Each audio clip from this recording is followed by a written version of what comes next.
Hello student, welcome to Mastermind classes. चलो दोस्तों, हम आज की क्लास में एक मध्यकालीन भारतीय इतिहास का एक महत्वपूर्ण टॉपिक के ऊपर डिस्कस करने वाले हैं, जिसका नाम है दिल्ली सल्तनत काल। दोस्तों, दिल्ली सल्तनत काल से पहले जो मध्यकालीन भारतीय इतिहास के अंतर्गत जो भी मैटर आता था, हमने पिछली 2 क्लासों में कवर कर लिया है। यदि आपने वो क्लास नहीं देखी है तो प्लीज़ उन क्लासों को देखिए, क्योंकि दिल्ली सल्तनत काल की जो भी घटनाएँ होगी, कहीं इसमें ऐसे शासक आएंगे जो दोस्तों बैकग्राउंड से जुड़े होंगे। चलो आज की क्लास हम स्टार्ट करते हैं। हम आज की क्लास को स्टार्ट करेंगे दिल्ली सल्तनत काल से, जिसकी शुरुआत 1206 ईस्वी से मानी गई है और जिसका एंड होता है वो है 1526 ईस्वी में। इसके बाद दोस्तों हम बात करें कि जो दिल्ली सल्तनत थी, इसकी जो संस्थापक थे इनके, वो कौन थे, और एक बात करेंगे वास्तविक संस्थापक, इनके वास्तविक संस्थापक कौन थे और संस्थापक कौन थे। ये दोनों अलग अलग है दोस्तों। जब भी संस्थापक की बात होगी, जब कुतुबुद्दीन ऐबक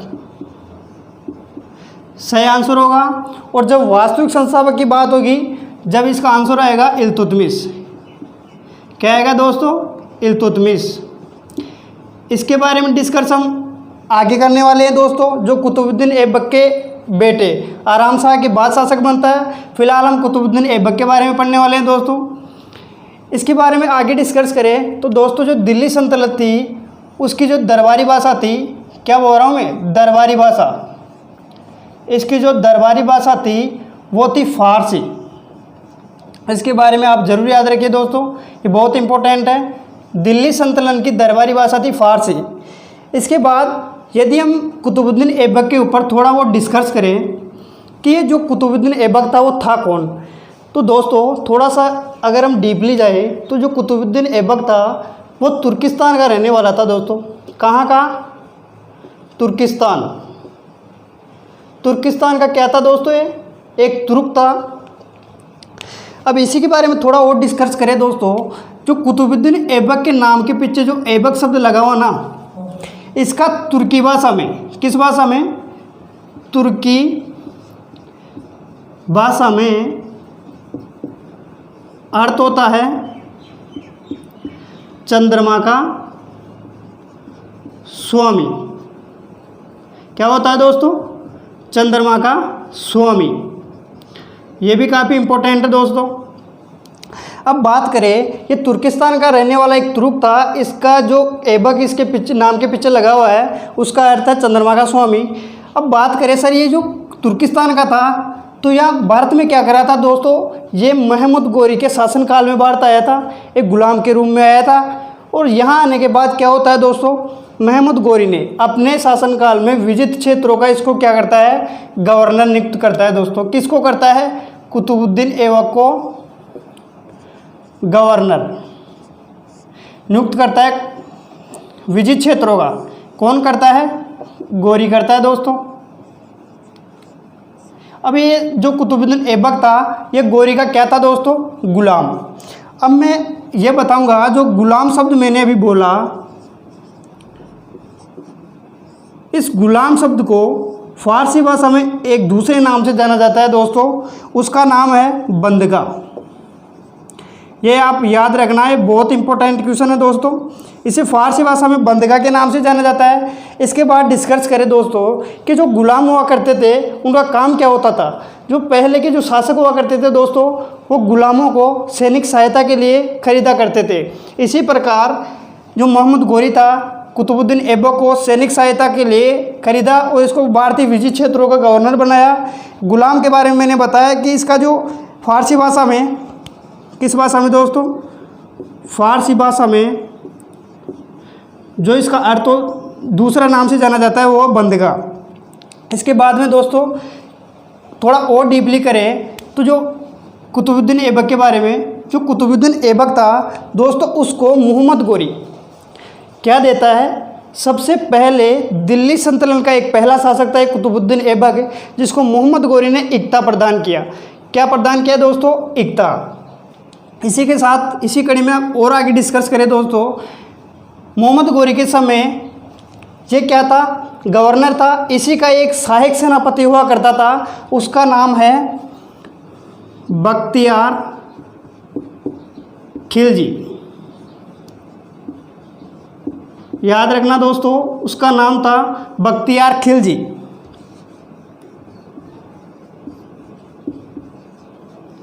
इसने क्या किया दोस्तों, साम्राज्य विस्तार की दृष्टि से मोहम्मद गोरी के कहने पर इसने 3 प्रांतों को हराया। वो है, एक तो पंजाब थी, एक बिहार था, एक असम था और एक बंगाल था। 4 प्रांतों को इसने हराया दोस्तों।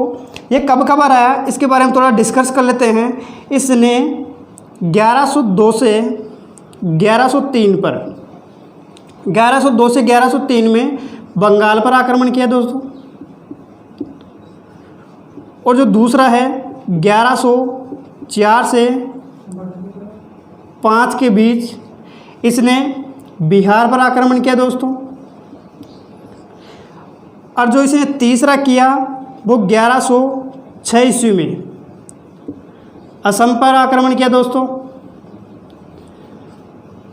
अब आगे डिस्कस करें दोस्तों, जो इसने बिहार पर आक्रमण किया उस समय इसने 2 इम्पोर्टेंट घटनाएं देखने को मिलती है कि जो पहले के समय में जो विश्वविद्यालय हुआ करते थे उनका नाम है, एक का नाम है नालंदा विश्वविद्यालय, नालंदा विश्वविद्यालय,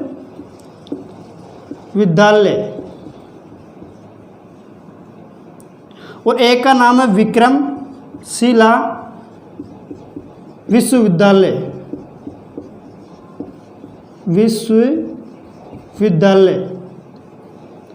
इन दोनों को क्या करता है दोस्तों, ये खंडित करता है। और ये इन दोनों को खंडित करने के बाद एक ऐसा शासक बन जाता है जिन्होंने नालंदा विश्वविद्यालय और विक्रमशिला विश्वविद्यालय को सबसे पहले खंडित किया। ये आप जरूर ध्यान रखिए दोस्तों। अब थोड़ा सा इन दोनों के बारे में थोड़ा सा और डिस्कस करें तो दोस्तों, जो नालंदा विश्वविद्यालय था इसकी जो स्थापना की वो कुमारगुप्त ने की थी।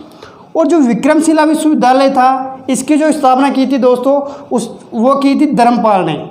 इनके बारे में और डीपली डिस्कस करेंगे दोस्तों हम जब करेंगे जब प्राचीन भारतीय इतिहास पढ़ रहे होंगे।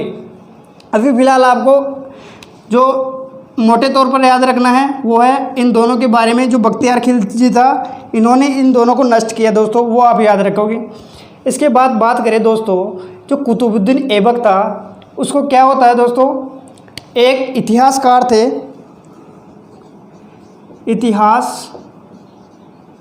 इतिहासकार थे जिनका नाम था हबीबुल्ला। इन्होंने क्या किया दोस्तों, इसको एक उपाधि दी या मानो संज्ञा दी कि जो कुतुबुद्दीन ऐबक है उसको इतिहासकार हबीबुल्ला ने मामलुक की उपाधि दी दोस्तों। क्या? मामलुक। मामलुक की इसने एक संज्ञा दी, उपाधि दी, आप कुछ भी समझो, जिसका अर्थ होता है स्वतंत्र माता पिता से उत्पन्न संतान। इसका मतलब ये हुआ दोस्तों, जो कुतुबुद्दीन ऐबक था इसके माता पिता किसी के दास नहीं थे, बिल्कुल स्वतंत्र थे, ना किसी के गुलाम थे। गुलाम बना वो दोस्तों बना कुतुबुद्दीन ऐबक। चलो दोस्तों इसमें जगह नहीं है, मैं 1 मिनट इसको मिटा देता हूँ। इसके बाद हम पढ़ेंगे दोस्तों कि दिल्ली सल्तनत के ऊपर आगे अनेक राजवंशों ने आकर शासन किया। उन राजवंशों के भी अंदर क्या होता है दोस्तों, अलग अलग शासकों ने शासन किया। तो दिल्ली सल्तनत के ऊपर जो पहला राजवंश था उसका नाम है दोस्तों गुलाम वंश। गुलाम वंश या फिर मामलुक वंश या फिर बोलो इलवारी वंश। अब दोस्तों इसी कड़ी में बात करें कि जो गुलाम वंश, मामलुक वंश, इलवारी वंश, इसका जो आगे एक क्वेश्चन बनेगा वो ये है कि दोस्तों इनका जो संस्थापक था, एक तो हम संस्थापक की बात करेंगे और दूसरा हम डिस्कस करेंगे कि इसका वास्तविक संस्थापक कौन था। वास्तविक संस्थापक, जब जब इसके संस्थापक की बात होगी दोस्तों उसका सही आंसर होगा कुतुबुद्दीन ऐबक, और जो वास्तविक संस्थापक था इस वंश का, जब बात होगी इल्तुतमिश, वही सीक्वेंस है जो मैंने पहले दिल्ली सल्तनत काल में वास्तविक संस्थापक इल्तुतमिश था, जो संस्थापक था वो कुतुबुद्दीन ऐबक था दोस्तों, कुतुबुद्दीन ऐबक। क्या है दोस्तों? कुतुबुद्दीन ऐबक। और यहाँ आएगा इल्तुतमिश। चलो दोस्तों, हमने ये पढ़ लिया आज कि गुलाम वंश, ममलूक वंश या इलबारी वंश का जो संस्थापक था वो कुतुबुद्दीन ऐबक था, वास्तविक संस्थापक था इल्तुतमिश था। लेकिन दोस्तों एक चीज़ बताओ, इसने इसकी स्थापना की तो शासक इसी का बनना है। ये क्या करता है दोस्तों, इसका जो ये वंश था इसका काल था दोस्तों 1206 ईस्वी से लेकर 1290 ईस्वी। और जो गुलाम वंश हुआ इसका काल ये हो गया। और जो संस्थापक बना कौन? कुतुबुद्दीन ऐबक। इसका जो शासन काल रहा दोस्तों वो 1206 ईस्वी से 1210 ईस्वी तक रहा दोस्तों। इसके बाद बात करें कि जो ये संस्थापक था, इस शासक बना तो इन्होंने एक अपना राज्याभिषेक भी करवाया होगा। क्या दोस्तों? राज्याभिषेक। ये क्या करता है दोस्तों? राज्याभिषेक लाहौर में करवाता है और लाहौर की जनता के आग्रह पर करवाता है। 1206 ईस्वी में इसने लाहौर में, कहाँ दोस्तों? लाहौर में अपना राज्याभिषेक करवाया। दोस्तों जो एक छोटा सा शब्द दिख रहा है ना आपको, लाहौर, इसी से मैं आपको लगभग 3 से 4 क्वेश्चन बताने वाला हूँ, तो आप गौर से देखिएगा और इम्पोर्टेंट ज़रूर लगा लीजिएगा दोस्तों इसको। अब बात करें कि वो 4 क्वेश्चन कौन कौन से हैं दोस्तों, तो इसका जो पहला क्वेश्चन बोलूँगा वो है दोस्तों, इसका राज्याभिषेक हुआ वो कहाँ हुआ दोस्तों?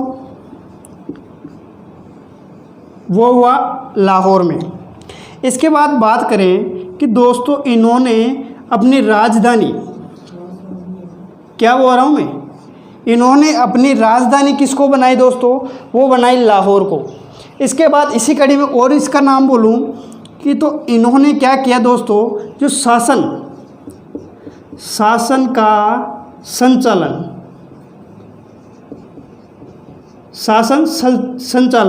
कहाँ से किया दोस्तों? इन्होंने लाहौर से किया। इसके बाद एक और क्वेश्चन मैं आपको इसी शब्द से बताऊंगा, वो है कि जब ये कुतुबुद्दीन ऐबक ख़त्म होता है उस समय जो इसका जो मकबरा बनाया गया, इसे दफनाया गया, वो कहाँ दफनाया गया दोस्तों? लाहौर में। और लाहौर में इसका मकबरा बनाया गया। क्या बनाया गया दोस्तों? मकबरा।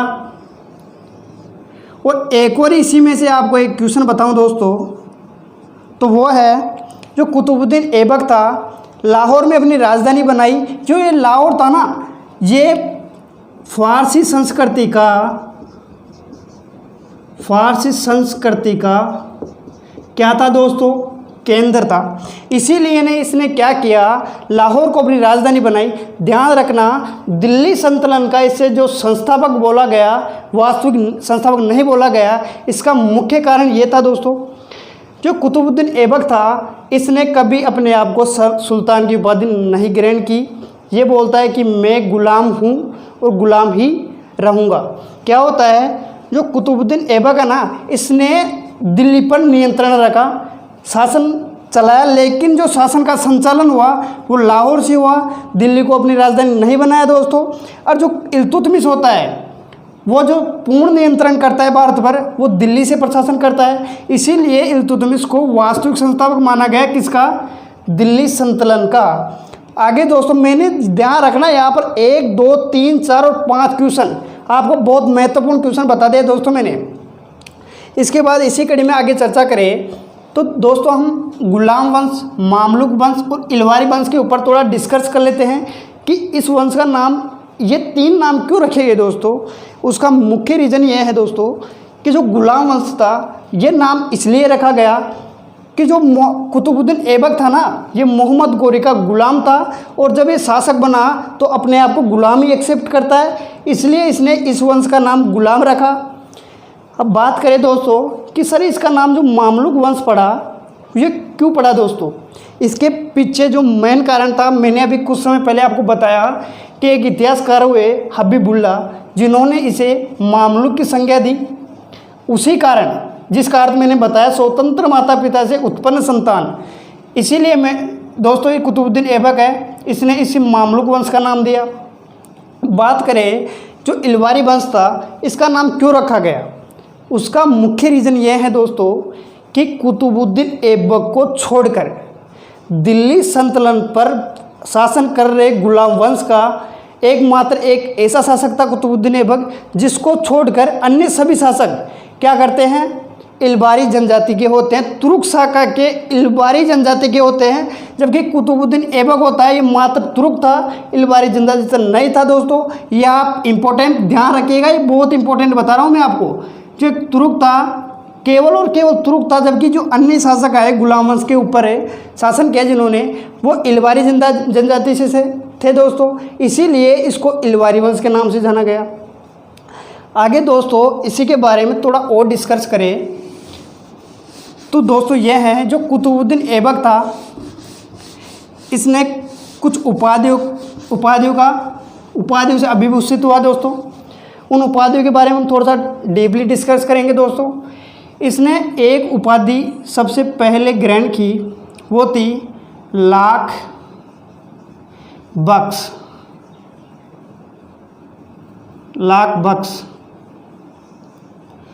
अब दोस्तों ये जो लाख बख्श इसने उपाधि ग्रहण की, इसका मुख्य रीज़न क्या था मैं आपको बता दूं। जो कुतुबुद्दीन ऐबक था, ऐसा बोला जाता है दोस्तों, ये एक दानशील प्रवृत्ति का था। ये क्या करता है दोस्तों, गरीबों को इसके शासनकाल में लाखों रुपए दान किया करता था, इसीलिए इसने एक उपाधि ग्रहण की, वो थी लाख बख्श। इसके पीछे मैंने आपको रीज़न बता दिया कि इसने ये उपाधि क्यों ग्रहण की।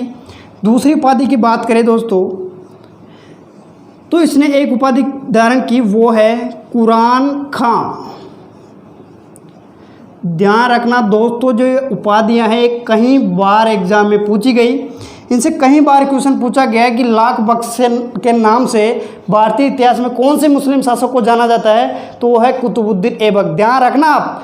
और जो इसने कुरान खां जो उपाधि ग्रहण की दोस्तों, उसके पीछे का रीज़न मैं आपको बता दूं कि कुतुबुद्दीन ऐबक था ना, इसने कुरानों का जो कुरान था उसका बहुत सुरीली आवाज़ में क्या किया, गायन किया दोस्तों। गायन किए जाने के कारण इससे क्या होता है दोस्तों, कुरान खां की उपाधि से विभूषित किया जाता है दोस्तों। इसी कारण कुरान खां की उपाधि ग्रहण करने के कारण इसे एक मिनहाज नामक व्यक्ति ने इसे एक संज्ञा दी दोस्तों, वो थी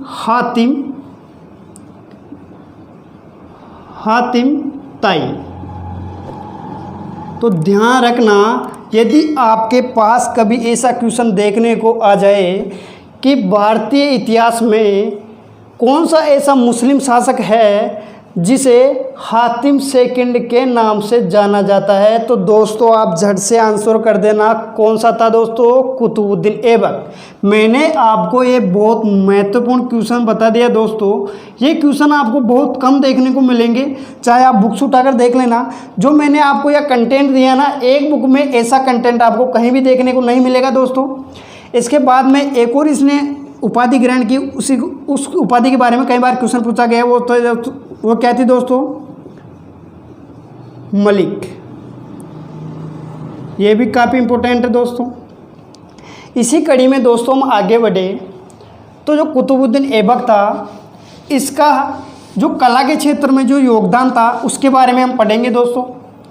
जैसे कि कुतुबुद्दीन ऐबक ने कला के क्षेत्र में सर्वप्रथम दिल्ली में, ध्यान रखना मैंने इसकी लोकेशन बता दी आपको, दिल्ली, एक मस्जिद का निर्माण करवाता है दोस्तों। उस मस्जिद का नाम था कुव्वत उल इस्लाम। इस नाम की मस्जिद का निर्माण करवाता है दोस्तों। इसकी लोकेशन थी वो दिल्ली है दोस्तों।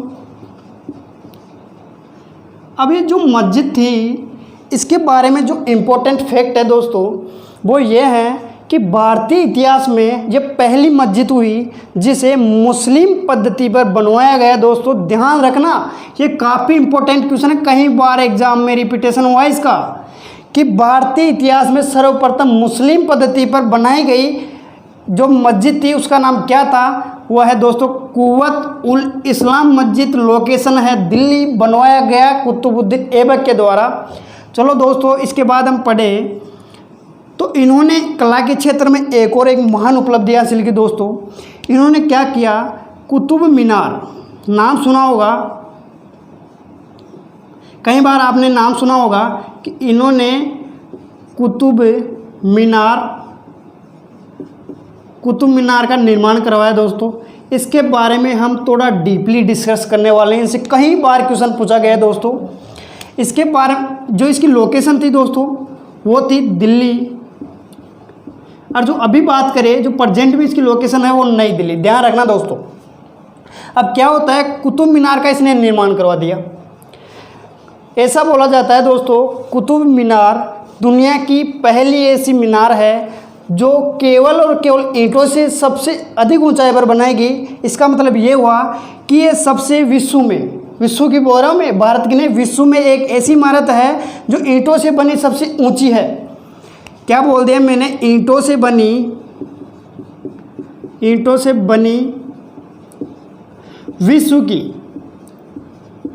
विश्व की सबसे ऊंची मीनार कौन सी है दोस्तों? कुतुब मीनार। अब इसी के बारे में दोस्तों एक फैक्ट और है कि जो कुतुब मीनार है दोस्तों, ऐसा बोला जाता है कि इसको विश्व धरोहर यूनेस्को द्वारा विश्व धरोहर में क्या कर लिया गया दोस्तों? शामिल कर लिया गया।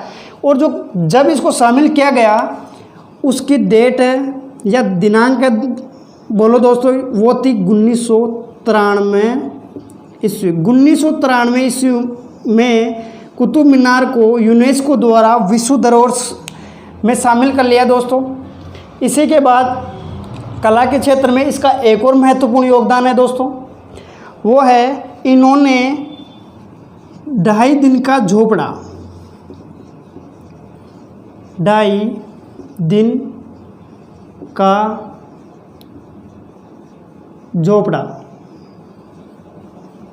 सॉरी दोस्तों, झोपड़ा। इसकी जो लोकेशन है अजमेर राजस्थान। क्या है दोस्तों? अजमेर राजस्थान। ऐसा बोला जाता है दोस्तों कि जो कुतुबुद्दीन ऐबक ने महमूद गौरी के कहने पर 1192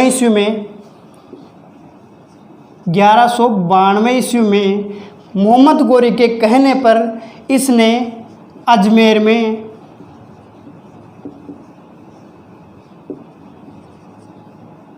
ढाई दिन का झोपड़ा इसका निर्माण करवाया दोस्तों। इसका निर्माण इसने पहले एक विश्वविद्यालय हुआ करता था, संस्कृत विश्वविद्यालय हुआ करता था, उसको तुड़वाकर 1192 ईस्वी में मोहम्मद गौरी के कहने पर इसने एक मस्जिद का रूप दिया दोस्तों। और जो पहले जो संस्कृत विश्वविद्यालय हुआ करता था उसका जो निर्माता था दोस्तों वो चौहान वंश के शासक विग्रहराज चतुर्थ,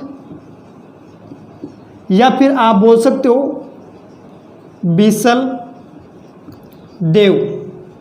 मैंने आपको एक इम्पोर्टेंट क्वेश्चन बताया दोस्तों, जो 2.5 दिन का झोपड़ा है यह भी मस्जिद है, इसकी लोकेशन है अजमेर राजस्थान। लेकिन दोस्तों ये 2.5 दिन का झोपड़ा जो मस्जिद है इसको बनाने से पहले ये एक संस्कृत विश्वविद्यालय था।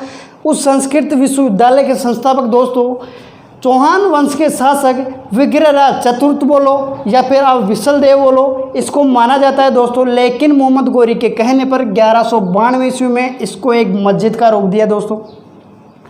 इसने एक मस्जिद का रूप दिया। यहाँ तक हमने पढ़ लिया, काफ़ी डिस्कस से।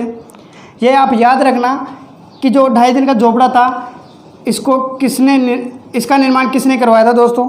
ऐसा बोला जाता है जो 2.5 दिन का झोपड़ा है दोस्तों, उसका निर्माण केवल और केवल 2.5 दिन में करवाया गया था। इसीलिए इस मस्जिद का नाम 2.5 दिन का झोपड़ा रखा गया दोस्तों। इसी कड़ी में अगर हम आगे बात करें तो जो कुतुबुद्दीन ऐबक था, इसने सुल्तान की उपाधि धारण नहीं की थी।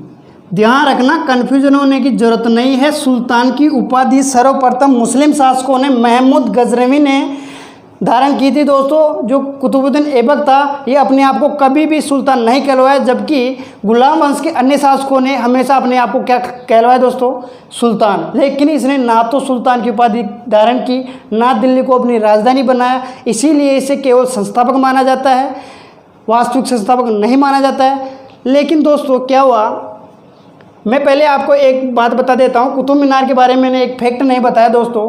कुतुब मीनार की जो नींव रखी थी वो कुतुबुद्दीन ऐबक ने रखी थी।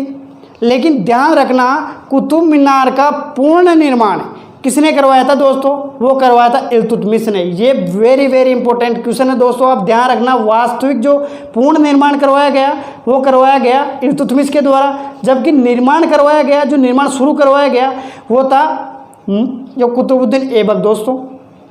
इसी कड़ी में आगे बात करें दोस्तों, जो कुतुबुद्दीन ऐबक था 1210 ईस्वी में चौगान खेलते हुए कुतुबुद्दीन ऐबक की घोड़े से गिरकर मृत्यु हो जाती है दोस्तों। ठीक है, क्या होता है, क्या खेलते हुए? चौगान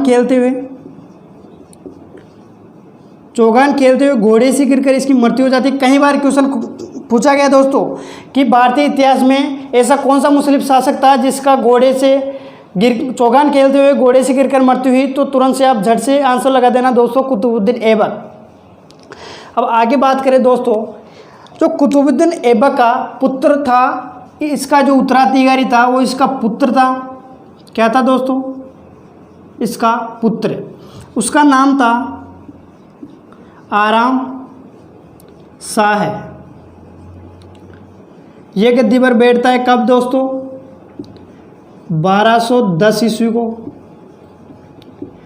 लेकिन दोस्तों ऐसा कहा जाता है कि जो आराम शाह कुतुबुद्दीन ऐबक का पुत्र था, उसको केवल 8 महीने शासन करने के बाद इसके बाद आने वाला शासक इल्तुतमिश इसको क्या कर देता है दोस्तों? ख़त्म कर देता है। और 1211 ईस्वी में गद्दी पर बैठता है दिल्ली की पर। कौन? इल्तुतमिश।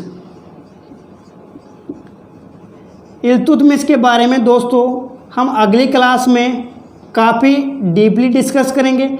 इससे भी जितने भी महत्वपूर्ण क्वेश्चन बनेंगे ना, वो मैं आपको यहीं बोर्ड पर करवा दूंगा, टेंशन लेने की ज़रूरत नहीं है।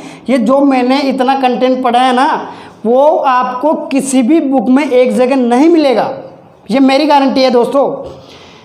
जो कुतुबुद्दीन ऐबक के बारे में हमने पूरा डिस्कस किया। कुतुबुद्दीन ऐबक जो कि मोहम्मद गोरी, जो कि 1206 ईस्वी में जो झेलम और चिनाब नदियों के बीच में एक जनजाति बस्ती थी, खोखर जनजाति, उसके विरुद्ध युद्ध में मारा गया। उसके बाद क्या करता है दोस्तों कुतुबुद्दीन ऐबक, जो कि उस समय विजित क्षेत्रों का गवर्नर हुआ करता था, वो लाहौर में अपना राज्याभिषेक करवाता है, लाहौर की जनता के आग्रह पर करवाता है दोस्तों।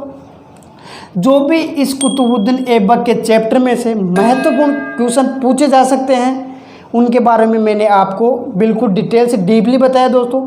यदि आपको हमारी क्लास यहाँ तक पसंद आती है तो प्लीज़ हमारे चैनल को लाइक, शेयर, सब्सक्राइब और कमेंट करना बिल्कुल ही मत भूलिए दोस्तों।